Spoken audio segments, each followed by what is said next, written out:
Yo, welcome to PTA Sports Housing. I am your host, Pest Housing, the analyst, and this is Pest's Perspective. All right, this is going to be a series of videos that I'm going to drop from time to time where I'm going to give my thoughts on specific topics, right? So understand this. This is not going to be like my weekend review. This is not going to be like when I do a review on a game, right? This is not going to be like any of those, because sometimes this is not going to even have anything to do with the Giants. Sometimes it may, right? But the main focus is on other things that are happening in the NFL that I see that I want to comment on, okay? And here's another thing you guys got to understand, right? In these series of videos, I'm raw, I'm uncut, I'm unedited, okay? So you're going to probably hear some curses fly.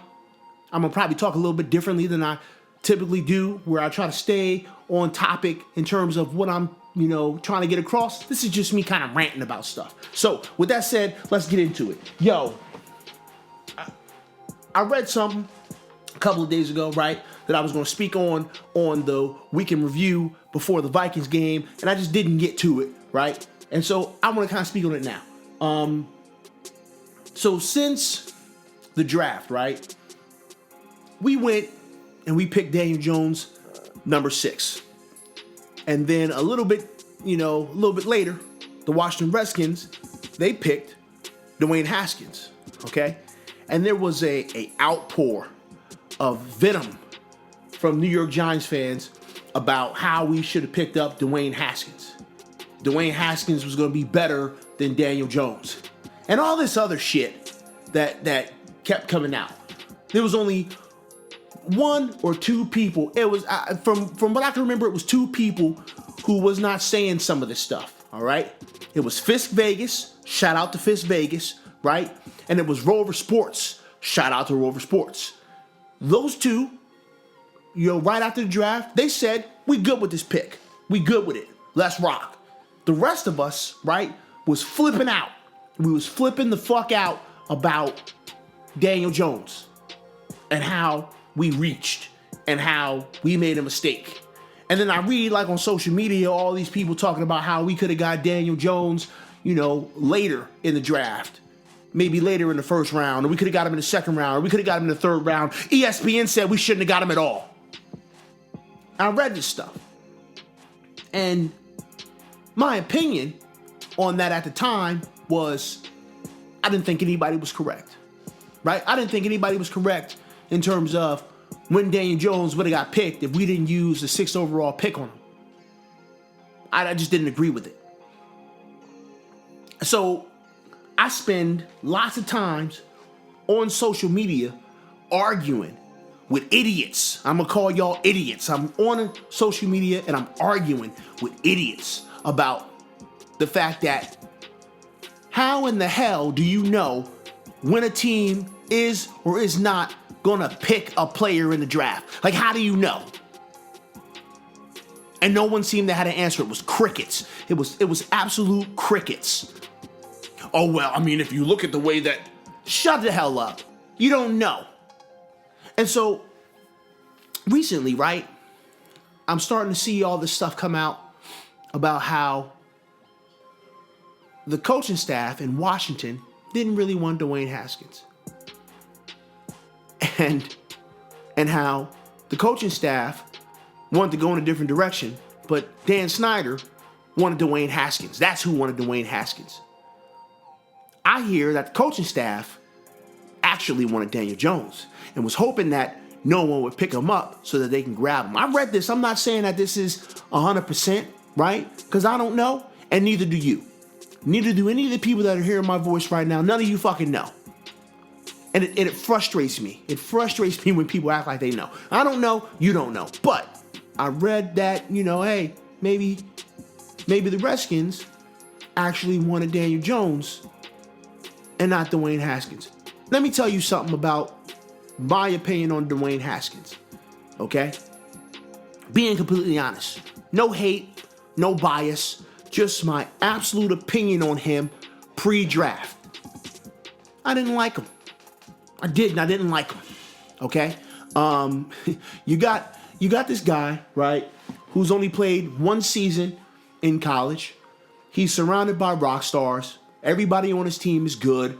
Ohio State is just like this powerhouse team in NCAA across the nation. They're a powerhouse team, and you got this guy who comes off very flash in the pan.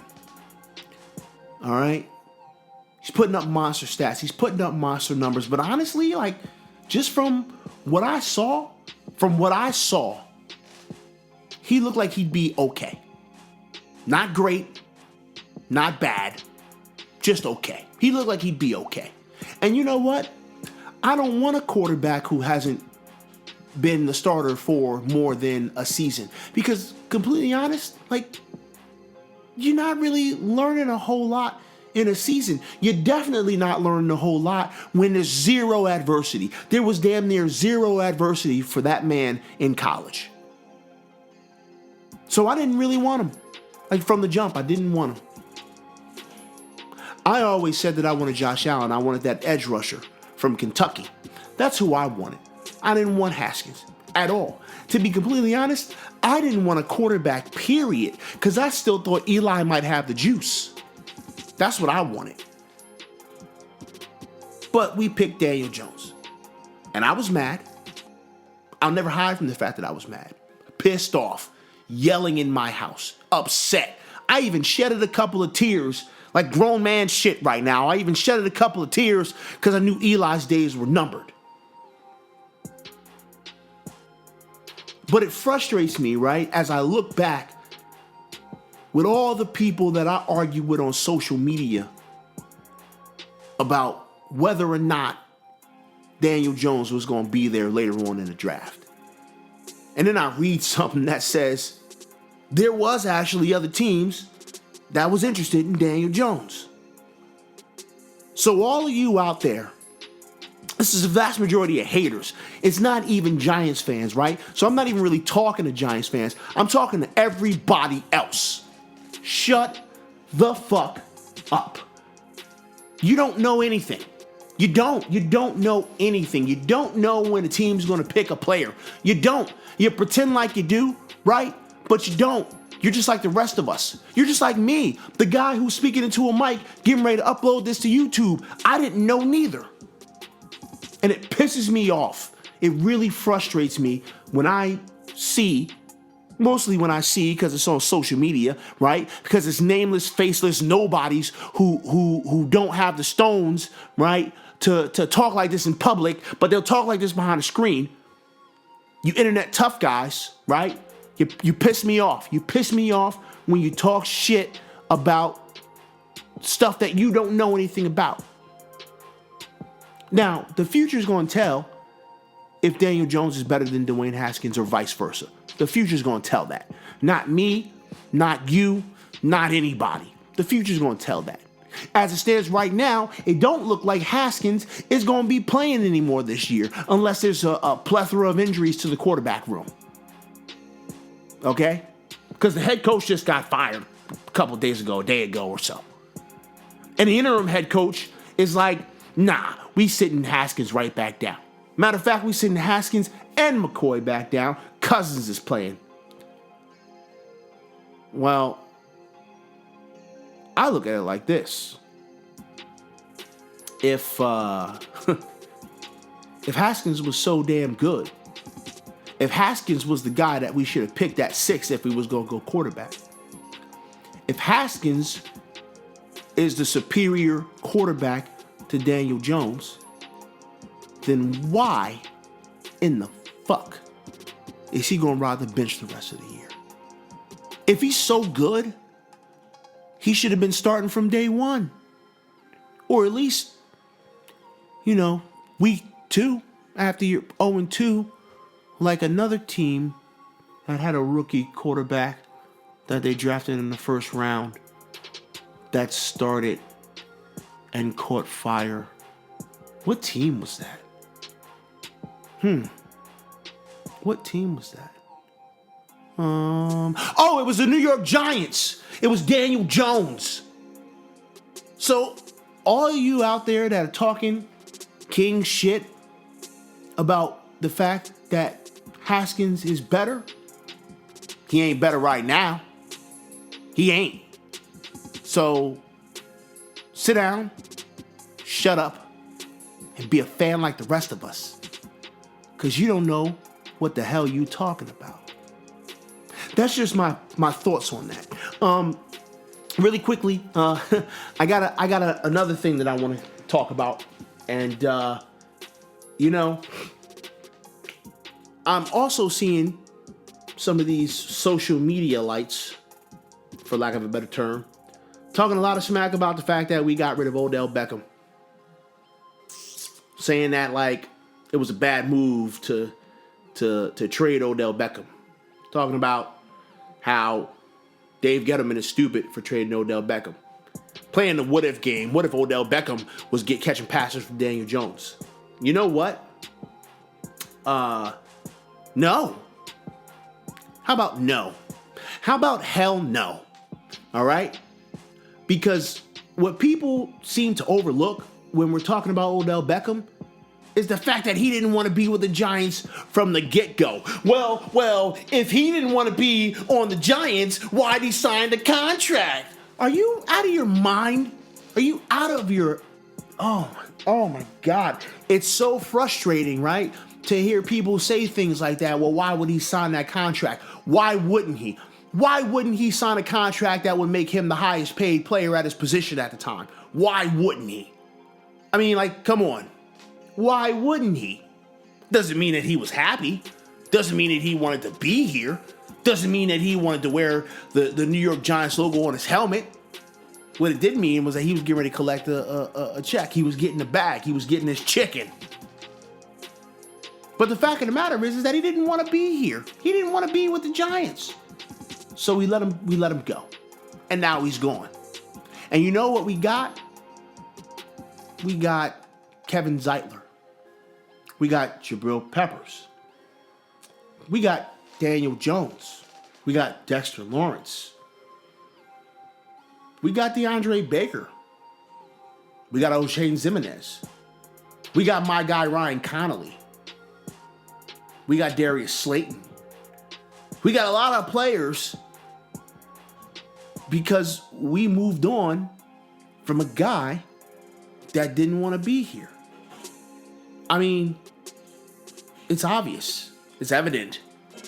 Look at all the moves we were able to make because we got rid of one guy. And I know I named like a bunch of our draft picks or whatever, right? And it's like, oh, well, OBJ wasn't responsible for all of that. He kind of wasn't, but he kind of was because it caused a chain reaction, right? For our general manager to go and make a lot of these moves. All right? Like that's what it is. That's what it is. But we'd have been better with Odell Beckham Jr.? 23 catches for 335 yards and one touchdown? One. Just one. That's what he's done so far with the Cleveland Browns. Like that's all he's done. Now, granted, I mean, there wasn't a whole bunch of antics, it doesn't look like, right? Maybe he's grown up a little bit, and so we haven't seen any antics yet. I mean, they're probably coming, though. I mean, a zebra doesn't change his stripes. Like, he just doesn't. So, I mean, when I look at the production from Odell Beckham on the Cleveland Browns, I don't feel like we're missing anything. When you look at Baker Mayfield's completion percentage, when he's trying to throw at Odell, it's garbage. It's bad. It's just bad. And you wanted us to have Odell Beckham on this team so that Daniel Jones could have to force feed him the rock? Please. I'm not trying to take away from Odell Beckham's talent. I'm not. Please don't misconstrue what I'm saying into some crazy bullshit about, oh, you're saying Odell's not good, he's not great, he's not generational. He is all those things, but he's not producing right now. He's not. I mean, what was his contract like? $80, $90 million, something crazy like that, with a bunch of money guaranteed. Are you telling me that 32 catches for 335 yards and 1 touchdown that's worth upwards of 80, 90, $100 million? For real? Because that don't look like it to me. That don't. I mean, like, if you look at the numbers and you just try to, like, say what he's on pace for, he's on pace for maybe 1,300 yards, right? He's on pace for that. But is he going to hit that? Is he going to really hit those numbers? I mean, I don't know. Because the Cleveland Browns look like a dumpster fire, right? They do. They look bad. They look bad. And this is what I was talking about when I was talking with people, when I was defending the fact that we got rid of Odell. Wait and see what happens to this Cleveland Browns team. If this Cleveland Browns team keeps losing, right, they're probably fucked. They're probably fucked. People gonna start flipping tables, punching walls, hitting kicking nets, hanging out with shorties in a hotel room with white substances, going on boat trips. Who the hell knows what's gonna happen with this Cleveland Browns team? By the way, y'all's talking king shit to us. King shit to us before the season started. Baker Mayfield's talking about real fans get to appreciate Odell like MetLife Stadium wasn't selling out every week.